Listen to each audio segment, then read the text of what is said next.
Welcome to Synopsis Recap. Today, we are going to tell the story of The Godfather Part 2. Have fun and enjoy. Of course there are spoilers ahead. The film begins in 1901 in the town of Corleone, Sicily, at the funeral of young Vito's father, Antonio Andolini, who has been murdered for an insult to the local mafia lord, Don Ciccio. During the procession, Vito's older brother is murdered because he swore revenge on the Don. Vito's mother goes to Ciccio to beg for mercy, but he refuses, knowing that 9-year-old Vito will seek revenge later in life. Vito's mother then takes Ciccio hostage at knifepoint, allowing her son to escape, and Ciccio's men kill her. They search the town for the boy, but he is aided in his escape by the townspeople. Vito finds his way by ship to New York City, and at Ellis Island an immigration agent chooses Vito's hometown of Corleone as his surname, and he is registered as Vito Corleone. In 1958, in a scene similar to the opening of the first film, Michael Corleone, godfather of the Corleone family, deals with various business and family problems during an elaborate party at his Lake Tahoe, Nevada compound to celebrate his son Anthony's first communion.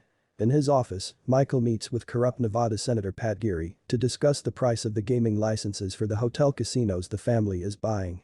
Geary, who makes his contempt for Michael and other Italian businessmen who are moving into his state to take advantage of gambling opportunities known, promises to make Michael's acquisition of his gaming license a difficult process. Michael ends his conversation with Geary when he refuses to pay the outrageous fee Geary demands, telling the senator he'll get nothing. Michael also deals with his younger sister Connie, who, although recently divorced from her second husband, is planning to marry a man named Merle Johnson with no obvious means of support and of whom Michael disapproves. He also talks with Johnny Ola, the right-hand man of Jewish gangster Hyman Roth, who is supporting Michael's move into the gambling industry. Belatedly, Michael deals with Frank Five Angels Pentangeli, a business associate who took over Corleone Caporigim Peter Clemenza's territory in New York City after his death and now has problems with the Rosado brothers, who are backed by Roth. Pentangeli leaves abruptly after telling Michael his father did business with Hyman Roth. His father respected Hyman Roth, but his father never trusted Hyman Roth. Later that night, Michael barely escapes an assassination attempt when two unseen hitmen spray the bedroom with bullets. The two hitmen are found dead, having been killed by a mole within the compound. Afterwards, Michael tells his lawyer and adopted brother Tom Hagen that the hit was made with the help of someone close and that he must leave, entrusting all his power to Tom to protect his family. In 1917 New York City, the adult Vito Corleone works in a grocery store in the Lower East Side with his friend Jinko Abendano. The neighborhood is controlled by a purported member of the Black Hand, Don Fanucci, who extorts protection payments from local businesses. One night, Vito's neighbor, a young Peter Clemenza, asks him to hide a stash of guns for him and later, to repay the favor, takes him to a fancy apartment where they commit their first crime together, stealing an elegant rug. In 1958, Michael meets with Hyman Roth in Miami and he tells Roth that he believes Frank Pentangeli was responsible for the assassination attempt and that Pentangeli will pay for it. Traveling to Brooklyn, Michael lets Pentangeli know that Roth was actually behind it and that Michael has a plan to deal with Roth, but he needs Frankie to cooperate with the Rosado brothers in order to put Roth off guard. When Pentangeli goes to meet with the Rosados at a local bar, he is told Michael Corleone says hello as he is attacked from behind, but the attempted murder is interrupted by a policeman. Pentangeli is left for dead and his bodyguard, Willie Cicci, is struck by a car while shooting at the Rosados as they drive away.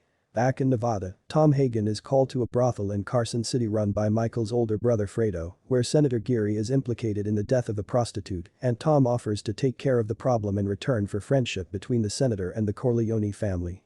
Meanwhile, Michael meets Roth in Havana, Cuba, at the time when dictator Fulgencio Batista is soliciting American investment and communist guerrillas led by Fidel Castro are trying to bring down the government.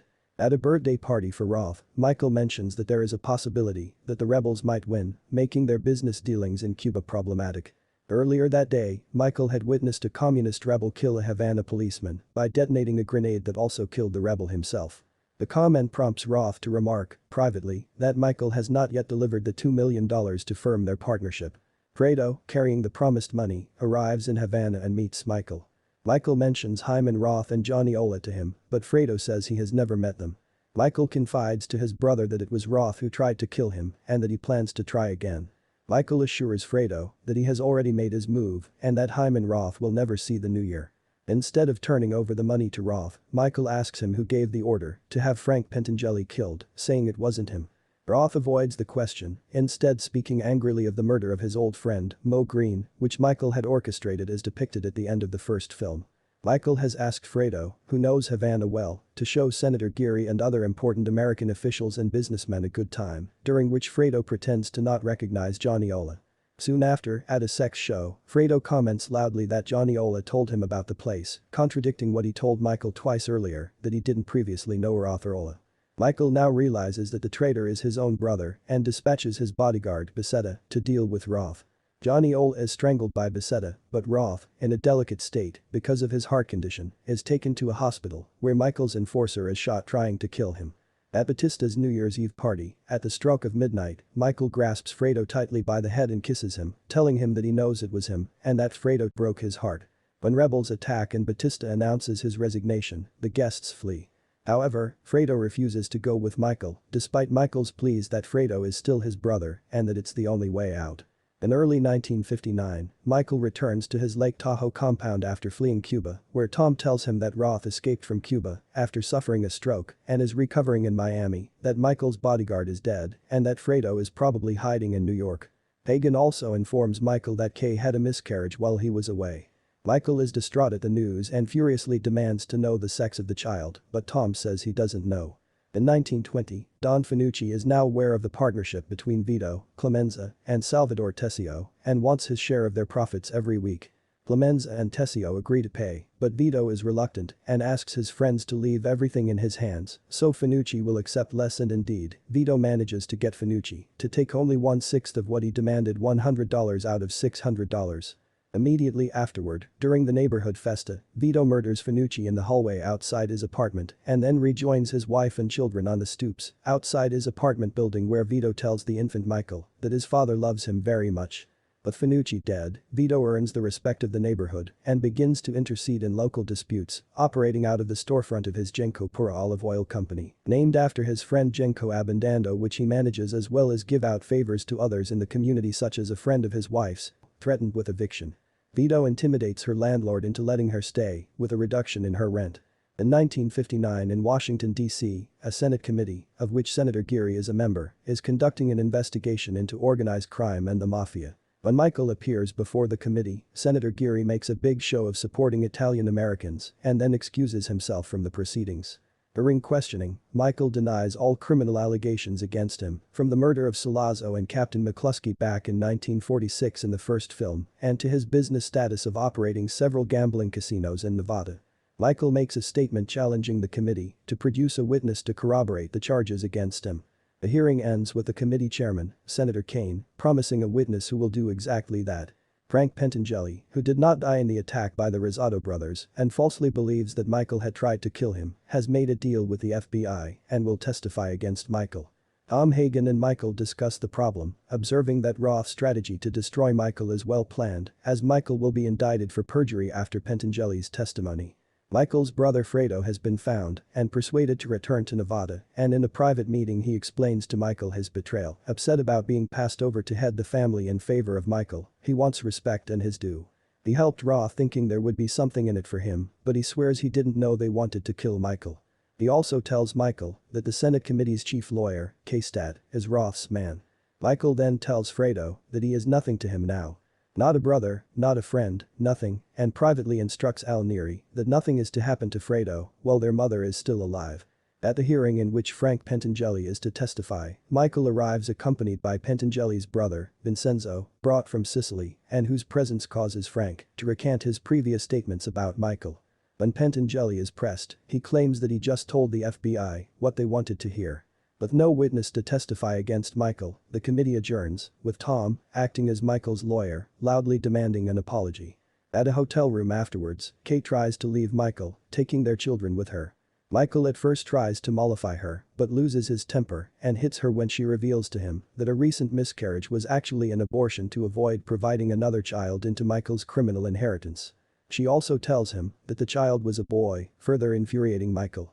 In 1925, while visiting Sicily for a family vacation in for the first time in 20 years, Vito Corleone is introduced to the now elderly Don Ciccio as the man who imports their olive oil to America and wants his blessing.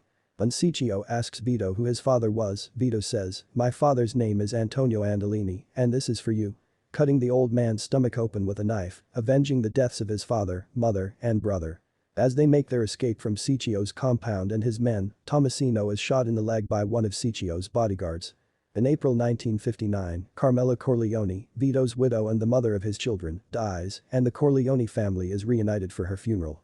Michael still shuns Fredo, who is miserable, but relents when Connie implores him to. Michael and Fredo embrace, but at the same time Michael signals to Neri that Fredo's protection from harm, in effect while their mother lived, has now run out.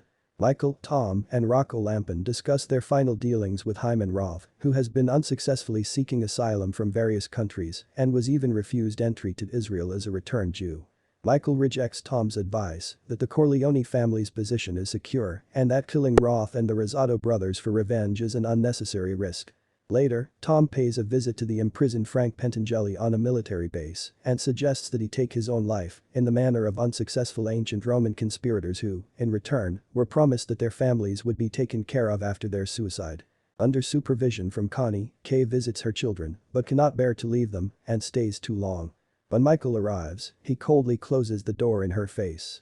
The movie reaches its climax in a montage of assassinations and death, reminiscent of the end of Part 1. As he arrives at an airport to be taken to custody, Hyman Roth is killed by Rocco Lampin, disguised as a journalist, who himself is immediately shot dead by Roth's bodyguards.